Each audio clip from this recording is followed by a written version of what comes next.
أعوذ بالله من الشيطان الرجيم بسم الله الرحمن الرحيم اللهم صل على محمد وعلى آل محمد وسلم ni tɔgɔ ye Mahamadu Tarawele ne ye Talikɔ dugutigi donc me ala fo ka barika da ala ye denmisɛnninw caman n'o ye club labo dani ye san o san u bɛ baara min kɛ ka ɲɛsin Talikɔ ma ne kɔni b'a bila ala ya sira minɛn kɔnɔ sabu fɛn fɛn n'i b'a kɛ a ka sɔrɔ i ka kɛnɛ fɔlɔ olu ka baara ye ka kɛnɛya ŋaniya ni dugudenw ye kɛnɛ bɛ ala de bolo mais olu ka ŋaniya de ka kɛnɛya nata ni dugudenw ye donc baara kura tɛ kɔrɔlen don san o san min baara kɛ donc ne kɔni b'a jateminɛ baara in a ka ɲi ne b'a u fɛ a baara in na a kɛkun ye sunkalo kɔnɔna na maa dɔ bɛ yen bana b'o la o tɛ mun dɔn bon ni dɔgɔtɔrɔ ninnu lajɛ k'a fɔ nin b'i la i bɛ se ka sun i tɛ se ka sun i kɛcogo dɔn n'i hakili la o kunnafoni ye o ye dɛmɛ ye ka se silamɛw ma donc ne ye baara kɛ ka se ne ka dugudenw ma n bɛ fɛn fɛn fɔ n b'a fɔ ala k'o dɛmɛ baara in na ala ka baara in yiriwa o min ni ala fɛ ni hɛrɛ don ala ka nɔgɔya an n'u ye u sera mun ye n'o ye tɔɔrɔ ye ala ka n'u kisi ma donc baara in n b'a fɔ na u k'u timinadiya baara in fɛ baara in a kɛ ala kama baara ye a kana kɛ foyi ni ala kama baara tɛ donc n b'u fo k'u barikada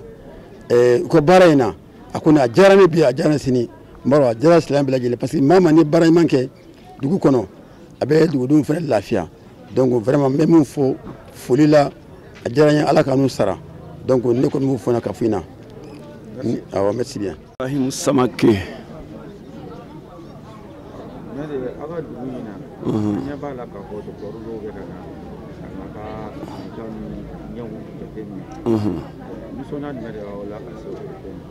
Nisɔndiya kɔni banna parce que maa min b'a fɛ ka na mɔgɔw dɛmɛ bana ko la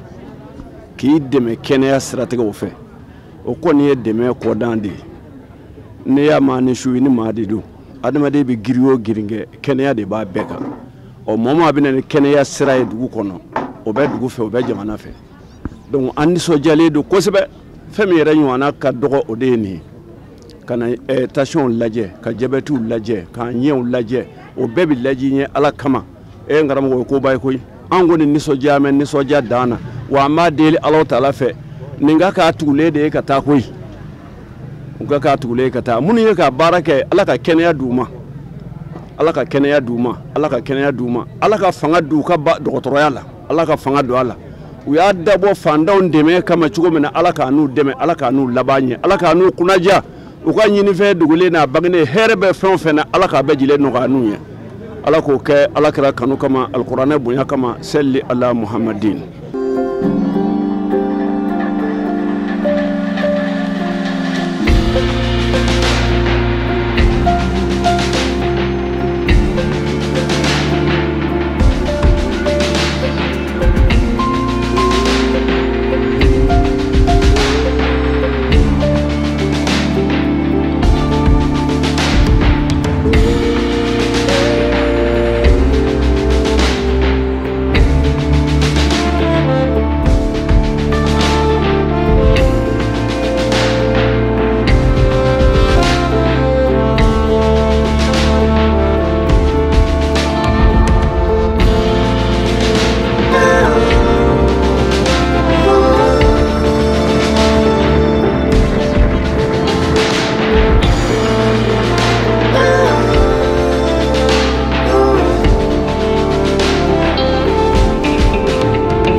mɔgɔkɔrɔba dɔw nana nɔ depuis 5 heures du matin depuis fajiri ma se donc an bɛ hakɛto ɲini kɛ baara daminɛ baliya la joona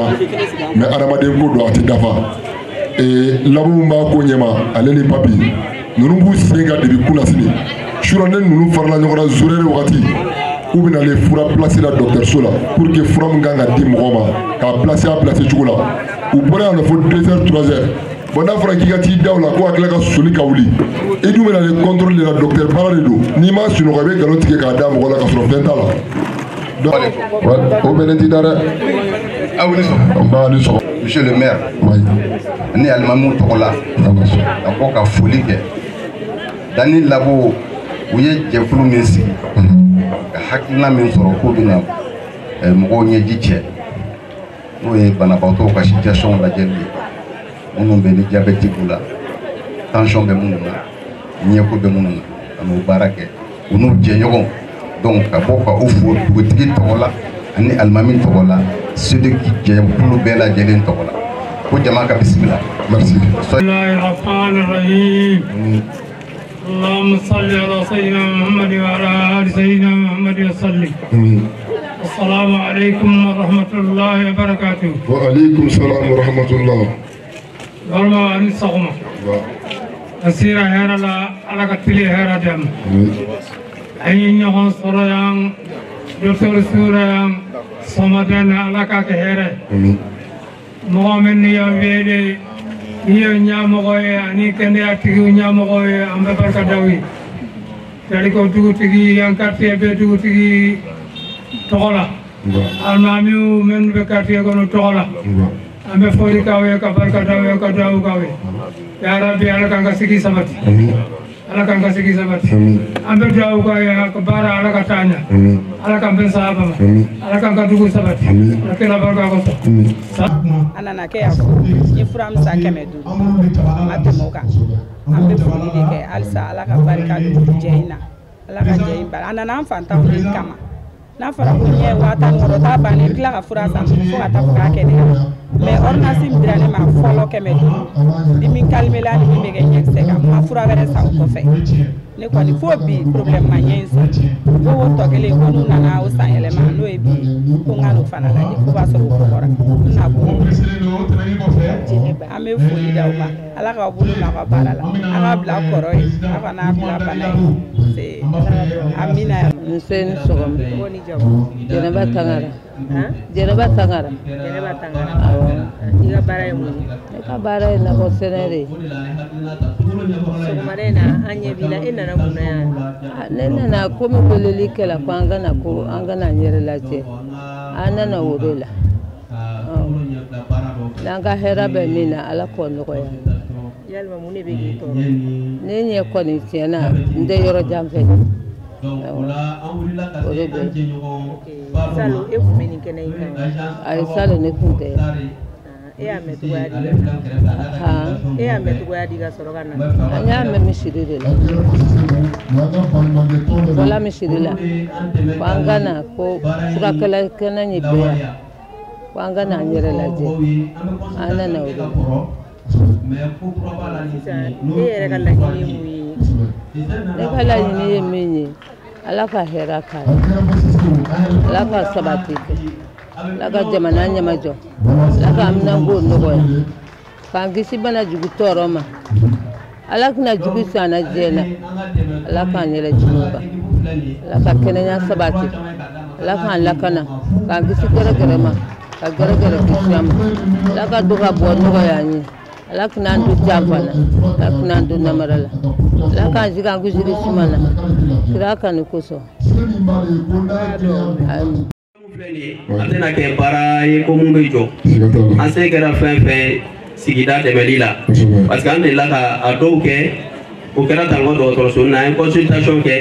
ka tila ka mɔgɔw ɲɛ opéré yan fu a don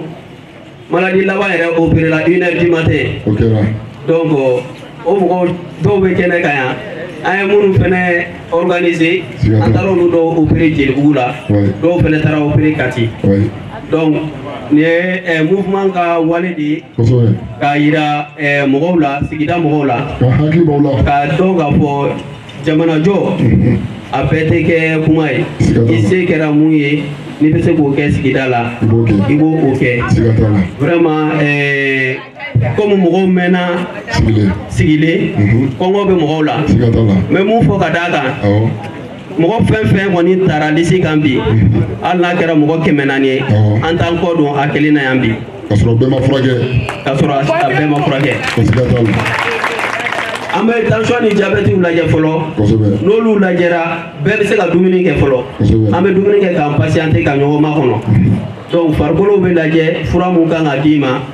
o bɛ d'i ma ni mun ma sɔrɔ an ka disposition na yan kɛrɛfɛ pharmacie ninnu na o bɛ se ka sɔrɔ a bɛ se k'olu ɲini ka fara kan ko ni min sɔrɔla yan o bɛ d'i ma fura la ni min ma sɔrɔ an bolo yan ordonnance bɛ d'i ma i yɛrɛ b'o san. bon an dɛmɛ an teri dɔw fɛnɛ bɛ kɛnɛ kan. siga t'a la. n'o ye fédération ligue vice président ye. n'o ye monsieur. fila y'o fɔ. a ka dabura fila foli kɛ. walima ni sɔgɔma. ko n ba. vraiment ne yɛrɛ content don kosɛbɛ bibi na ne nana baro la yan sa. vraiment ne bɛ ala fo. voilà a wale ɲuman dɔn. effectivement. ka si groupe Cissé yɛrɛ fo. kosɛbɛ a ye dɛmɛ ɲuman ba mun k'an ye ne sisan. ala ka nin k'a daminɛ. ala kana k'a la. inshallah. vraiment ala ka sigiw jidi. ala k'an ka quartier ta ɲɛ. o ne ka foli k'a la. merci bien Kulubali. ne faw ni ne baw ni ne kɔrɔ ni ne dɔgɔw. an ka foli baw ye. Ate muso ada balimamuso soutenir. An bɛ nin kɛnɛ in kan sɔgɔmada in na. A diyara n ye kojugu. Mɔgɔ mɔgɔ ko ko du i ko ko kɛnɛya. Ala ka kɛnɛya di bɛɛ ma. Mɔgɔ mɔgɔ bɛ yan bi i sago ka sɔrɔ. Fura min mana d'aw ma bi a ka kɔ ka bana fura ye. A ka bana ninnu ban pewu pewu. Bɛɛ sigi cogoyaw la. Merci. Merci. An sera hɛrɛ la ala k'an kile hɛrɛ la. An sera bi teriya sira ni jɛɲɔgɔn sira kan. Bisimila. Dani ani Labu. Ka jɛɲɔgɔnya ye min ka di commune kati bɛɛ lajɛlen kɛrɛnkɛrɛnnenya la bi Talibɔ. Ka fara ɲɔgɔn kan ka cɛkɔrɔbaw ni muso wele cɛkɔrɔbaw ni musokɔrɔbaw k'u wele ka na k'u lajɛ bana min b'u fari la k'o bana dɔn ka tila ka jɛɲɔgɔnw sɔrɔ minnu nana ni fura ye.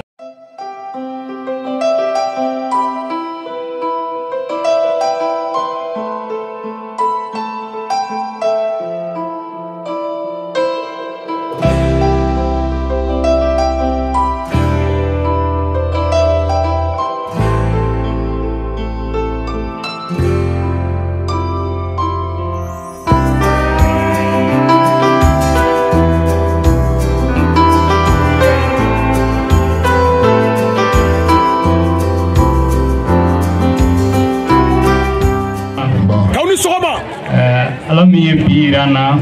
ala k'a ko kuncɛ hɛrɛ la bi ne bɛ ala fo k'a barikada ka seli an kuntigi Mahamadu kan sallallahu alaihi wasallam k'an bangebagaw fo k'an faw fo ka sigida maire fo ka médecin chef fo ka dugutigi fo ka alimamuw fo ka mouvement dani min ye nin hakilinata in sɔrɔ ka fɛrɛ kɛ ka mɔgɔw dɛmɛ u k'u ka kɛnɛya dɔn. Ne ko n ko n tɛ se ka to kɔfɛ o ko la u wulila ka se n ma n ko n bɛ ala barikada vraiment nin initiative min ye an tɛ se ka to kɔfɛ nin ko la min ye ka an fa n'an baw dɛmɛ an n'an dɔgɔw n'an kɔrɔw o de y'anw taabolo ye o de y'an ka hakilinata ye dɔ bɛ se dɔ la dɔ tɛ se o la n kelen m'a kɛ n fana bɛ société dɔ de ɲɛmɔgɔya la ni n jɛɲɔgɔnw de y'a hakilinata ta an bɛ se ka mun de kɛ nin ko in na ko an bɛna don sunkalo la mɔgɔ caman bɛ yen u t'a dɔn u kan ka sun cogo min na n bɛ se ka sun ou bien n tɛ se ka sun u y'o hakilinata ta ne ko n ko bɔn an bɛ se ka solution min kɛ sunkalo kɔnɔna la furudimitɔ ka ca n'i faratira ka sun ka sɔrɔ i t'a dɔn i bɛ cogo min na a bɛ se ka kɛ gɛlɛya i ma donc an ye furaw dɔw ta minnu bɛ se ka aw dɛmɛ k'aw ka kɛnɛya sabati ka sun lafiya la ani minnu ka tension yɛlɛnnen don ani diabète bɛ minnu na ani ɲako bɛ minnu na parce que i y'a mɛn i jɔni kunna ni sababu ɲuman ni kɛnɛya tɛ foyi tɛ donc an bɛ ala fo bi don in ka ala barikada ala ka bi don kɛ don barikama ye an bɛ ala deli fɛn min na o y'an ka sigida taaɲa ye fɛn fɛn bɛ na ni hɛrɛ ye ka sigida in taa ɲɛ ala k'o sabati an ka musokɔrɔbaw n'an ka cɛkɔrɔba minnu b'an kɛrɛfɛ n'u bɛ yen hali bi ala ka sijan ni kɛnɛya d'u ma ka kɛnɛya d'u ma ka labanko ɲuman d'u ma mouvement danni ka hakilinata in an b'u kɔ bi an b'u kɔ sini n'u ye hakilinata wɛrɛ ta min ka bon ne nin ye u k'a bila u ɲɛ an b'u ɲɛ an se ye fɛn fɛn ye an b'a kɛ vraiment an tɛ se ka don ko la n'i ye sigida mɔgɔ kɔni i ka jɔyɔrɔ i fana kan k'o fa fɛn tɛ mɔgɔ bolo fɛn bɛ ala bolo mais an ka fitinin min bɛ se ka don dɛmɛ la an b'o kɛ n bɛ bɛɛ fo ka bɛɛ waleɲuman dɔn aw ni ce aw ka danaya in na ala k'aw sara ala ka kɛnɛyaw sabati ala ka sunkalo timɛ ko ɲuman d'an ma ka musakaw sabati ka jamana in basigi parce que jamana in bɛ yɔrɔ min na ala ka basigi na an ka jamana in kɔnɔ ala ka hasigi don an ka du kɔnɔlaw la ala k'an lɛbɛ laban ɲa bon aw ni ce aw ka foli la ala k'an to ɲɔgɔn ye. Chaque fois que nous sortons dans la rue, il y a des gens qui nous remercient. Ah, voilà telle personne qui nous a fait guérir gratuitement. C'est telle personne qui nous a fait opérer gratuitement. Donc ça, c'est un honneur pour nous. Nous aider la population parce que nous sommes dans un quartier diminué sur lequel les gens n'ont pas assez de moyens pour se faire consulter même. Et si nous, on arrive à les faire consulter gratuitement et leur donner des médicaments gratuitement, là c'est un honneur pour nous. Et nous comptons bien mener cette activité tout le temps que nous pouvons. Mais jusqu'à présent, nous sommes deux, moi et Daniel, chaque activité que nous menons, on essaie d'envisager un budget pour faire ça, nous allons faire ça à deux. Donc, je me profite pour lancer un appel à toutes les bonnes personnes qui veulent faire une aide sociale, qui l'organisent, que ce soit dans notre quartier ou dans d'autres quartiers. Nous, on va faire le déplacement pour aller les épauler. Parce que l'objectif est de soulager la population. Donc, c'est ça notre objectif. Et c'est notre part également de contribuer au développement du pays. Et je me profite également pour remercier tous les groupements qui nous accompagnent, parce que nous ne sommes pas seuls. Nous sommes avec les groupements femmes et puis les groupements de jeunes. Chaque fois que nous menons ces activités, c'est ces jeunes et ces femmes qui nous accompagnent physiquement, moralement et puis dans toutes les activités. Caman bɛ dɔ labɔ de la o ye sirunɔ ye donc an bɛ yan sɔgɔmada in na ka kɛnɛya hukumu kɔnɔna donc ni tɔɲɔgɔnkɛ n'o ye Daniel Kulibali ale yɛrɛ bɛ kɛrɛfɛ yan donc an ye hakilina ta k'an ka association mouvement créé ka se ka na dɛmɛ don sigida mɔgɔw ma o dɛmɛ in a bɛ kɛnɛya b'a la farikolo kɛnɛya b'a la n'o ye sport ta fanfɛla ye donc bana ta fanfɛla fana b'a la donc an bɛ bana ta yɔrɔ de la sɔgɔmada in na an ye hakilina ta sunkalo ɲɛ bila la an bɛ se ka dɛmɛ jumɛn de don sigida mɔgɔw ma donc o dɛmɛ in de kɛra an y'an miiri sunkalo bɛ tension ni diabète o de bɛ mɔgɔw sɛgɛn kosɛbɛ donc an ye fɔ ko an bɛ sigida mɔgɔw dɛmɛ ka se k'u ka tension ni diabète contrôler ka ɲɛw fɛnɛ lajɛ comme ne yɛrɛ assistant médical et ophtalmo la donc an bɛ an débrouiller domaine mun na an b'a essayer ka dɛmɛ don mɔgɔw ma o domaine na an bɛ ɲɛw fɛnɛ lajɛ fu bon an y'o o hakilina ta ka wuli ka se agence promo sar mɔgɔw ma Awa Sar mɔgɔw ma n'o ye Sise o Bayere Sise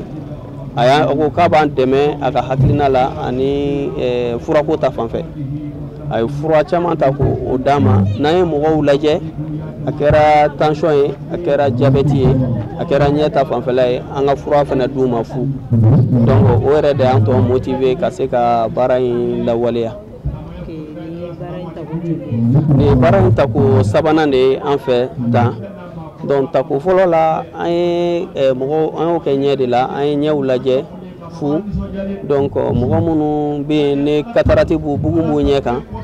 donc an ye a essayer ka olu lase yɔrɔ la u bɛ se ka dɛmɛ sɔrɔ yɔrɔ min na bon édition filanan na an ye mɔgɔw sɔrɔ mun sera ka an dɛmɛ ka se ka cataracte ninnu opérer an yɛrɛ ani an ka patron farala ɲɔgɔn kan ka essayer k'o kɛ o dɛmɛ fɛnɛ la an ye mɔgɔ sera ka mɔgɔ 35 ɲɔgɔn ɲɛ opérer fu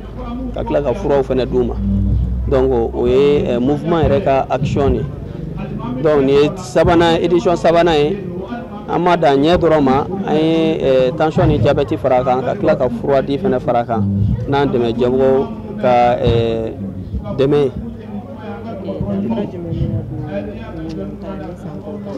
ɲinan ta ni san tɔw ta danfara mun bɛna don cɛ o ye fura mun bɛna di mɔgɔw ma fu ani diabète contrôlé mun fɛnɛ donna kɔrɔ donc o de danfara bɛna don ɲinan ta ni tɔw ta cɛ donc an kɔni bɛ a ɲini mɔgɔw fɛ ni an ka dɛmɛ ye fasojɔ la parce que fasojɔ la i bɛ fɛn fɛn na a fɔra ko malikura mun bɛ se mun na ne bɛɛ y'i ta dɔɔnin kɛ jamana in bɛ jɔ an bɛ se nin fitinin mun na an bɛ nin kɛ an ka sigida ka se ka lafiya mun fana bɛ se mun na sigida wɛrɛw la ne bɛɛ sera ka nin kɛ ne hakili la baara bɛ nɔgɔya an ka ɲɛmɔgɔw bolo baara bɛ nɔgɔya sigidalamɔgɔw bolo donc bon bi kɔni an ka objectif ye min ye o ye ka mɔgɔ 200 ka se 300 ma olu de lajɛ fu parce que baara in lawulilen kɔfɛ an y'an ka ɲɛmɔgɔw ladɔnniya la n'o ye CCRF communicateur en médecin chef n ka foli bɛ s'a ma n ka foli bɛ se CESCOM an bɛ ka baara in réaliser yɔrɔ min na CESCOM président ma n'o ye Abdoulaye Kamisogo donc ministère de la santé ni hakilina ninnu b'a ye u yɛrɛ fɛnɛ b'a caman kɛ sigidaw la donc ne kɔni bɛ mun ɲini u ka nin ɲɔgɔnnaw multiplier sigidaw la parce que caman bɛ yen u bɛ sigidaw la bana b'u kan so kɔnɔ mais ka wuli ka se dɔgɔtɔrɔso la a moyen t'u ye donc ni nin ɲɔgɔnnaw sera ka kɛ caman ka banaw bɛ détecter u bɛ se ka orienter ka taa hôpital la u b'u hakili t'u yɛrɛ la pour que kɛnɛya bɛ se ka sabati cogo min na awa. Je suis le directeur général de l'agence Awa Promo. Je suis avec mes collègues délégués et superviseurs. Nous sommes là pour accompagner les actes du mouvement d'ANI pour une journée de consultation gratuite. C'est l'objet de notre présence ici à Lassakopé La 5. Qu'est-ce qui nous a motivé à accompagner le mouvement d'ANI en tant que structure commerciale, accompagner une association dans une action humanitaire? Moi je pense que, comme vous l'avez si bien dit, c'est des actions humanitaires et nous évoluons dans le domaine médical. Le thème même, la consultation gratuite, c'est des actions humanitaires, donc c'est ce qui nous a poussé à accompagner. Quand on parle de consultation, on parle de médicaments. Et nous travaillons avec les laboratoires pharmaceutiques, donc c'est ce qui nous a activés à les accompagner pour cet acte de bienveillance, pour aider nos populations à être en bonne santé et à tenir face au mois de carême. Et c'est des actes de bonne bienveillance que je suis là pour pousser un peu avec un don de médicaments. Voilà. On peut avoir une idée sur la quantité ou peut-être la valeur des médicaments? La valeur des médicaments, ça va dans les 3 millions, 500 comme ça, que nous avons amenés. Moi et mes collègues, c'est des médicaments qui sont autorisés par la DPM. Donc, nous, il faut amener des médicaments de qualité pour que la population, parce qu'après une consultation, il faut un traitement. Et ce traitement, quand ils vont prendre le médicament, qu'il soit au moins rassureux de la bonne santé. Donc, c'est cela. Voilà. Merci beaucoup. Ici, Awa Promo, agence Awa Promo, Charles, directeur général, ni collègues ni jɛɲɔgɔn an concertera mouvement d'ANI fɛ k'an ka n'u ka fɛn parrainer u ka consultation journée de consultation gratuite parrainer an y'a ɲini u fɛ n ko o la an tɛ se ka to kɔ parce que fɛn fɛn ye ko kɛnɛya anw ka baara taabolo y'o de ye fɛn fɛn ye ko sabati an ka baara taabolo ye ne yɛrɛ ye sigida mɔgɔ ye n'i ye sigida mɔgɔ ye i ka apport bɛ se ka kɛ fɛn fɛn ye pour que au moins ka sigida dɛmɛ a bɛ se ka développer cogo min na i b'o kɛ donc an nana ni hakilinata min ye an bɛ se ka na ni furaw ye cogo min na u bɛ consultation kɛ au moins ni mɔgɔw consultera u ka se ka furaw sɔrɔ pour que u ka se ka traitement kɛ parce que fura bɛ jamana bɛ yɔrɔ min na bi a ma nɔgɔ fura sɔngɔ a ma nɔgɔ caman bɛ yen nɔ hali ka taa dɔgɔtɔrɔso la u bɛ siran parce que wari tɛ n kun ka taa dɔgɔtɔrɔso la mais an y'a laɲini an b'an seko n'an damayira kɛ pour que au moins fura min bɛ se ka na a ka se ka jamana mɔgɔ caman sɔrɔ mɔgɔ caman se ka se ka traitement kɛ n'a a fura ye donc vraiment n bɛ association Dani fo k'an collègues fo ka aw minnu nana ka na ɲininkaliw kɛ k'aw fo parce que nin hakilinata ninnu na jamanajɔ la bɛɛ n'i jɔyɔrɔ de don vraiment ala k'u hakilinata in ala k'a jiri hali bi ala k'a kɛ consultation ɲuman ye ala k'a tɔgɔ ɲuman se an bɛɛ lajɛlen ma ala ka jamana in basigi ala ka sababu ɲuman kɛ ala ka bɛɛ bolo mɛn i ka baaraw la vraiment je remercie mes collègues parce que en réalité n'i y'a ye bi an bɛ jɔ yan mɔgɔ de b'i kɔ i kelen tɛ foyi ye je suis avec mes collègues qui sont là et qui sont en train de faire tout pour que l'entreprise bɛ se ka yiriwa parce que ni mɔgɔ ɲuman de bɛ jɛ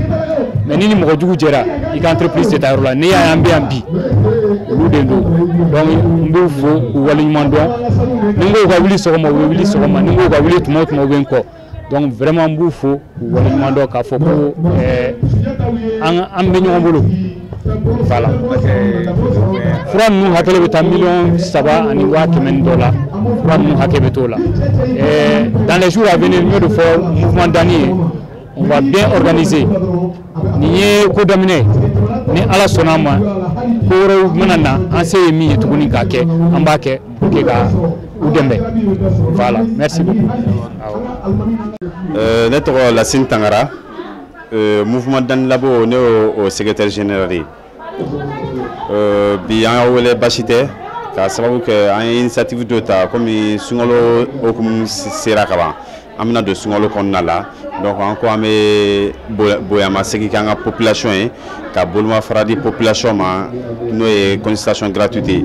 diabète ni tension ani ophtalmo ani dɔnni médicament donc an y'o initiative de ta mouvement Dani Labo kɔnɔna la pour que o se ka o kɛ population ka dɛmɛ ye cogoya min na.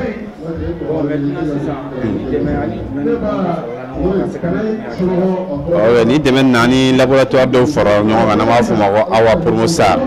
donc Awa Promosar ye laboratoire ye donc an n'a bɛ baara kɛ ɲɔgɔn fɛ a directeur de laboratoire yɛrɛ tɔgɔ ye Amadou Sise donc an n'a bɛ baara kɛ ɲɔgɔn fɛ donc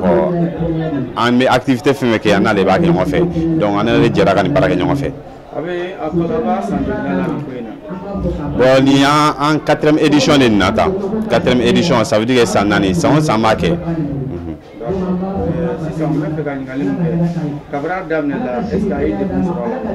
Bon depuis nin daminɛna donc an bɛ se k'a fɔ an ma degun sɔrɔ degun ye mun ye jama de bɛ caya donc ni jama cayara kuma dɔ la heure fɔta bɛ kɛ ka sɔrɔ jama bɛɛ ma ban lajɛli la donc an bɛ dɔ fara heure kan donc o de bɛ se ka kɛ degun parce que n'i ye docteur wele n'i ye heure min f'u ye n'o heure tɛmɛna donc n'i ko ka dɔ fara heure kan o b'a sɔrɔ u b'u ka programme bila o heure de la donc on est obligé maintenant ka dɔ fara kan pour que bɛɛ kana taa ka sɔrɔ o ma lajɛ o dɔrɔn. Ah bon an bɛ population fo parce que an wele k'u kana o lajɛ tiɲɛ yɛrɛ la u bɔra an nimisi wasara o foli kan ka d'u ma ani min ka tɔnden bɛɛ lajɛlen fo ka daminɛ président la fo dugumamɔgɔw la an b'u bɛɛ lajɛlen fo parce que u bɛɛ y'u impliqué aw yɛrɛ ɲɛ bɛ jama la bi bon nin ye baara daminɛ de ye baara ma daminɛ fɔlɔ yɛrɛ ka ban donc jama kɔni bɛ ka bɔ an bɛ population fo ka bɔli la.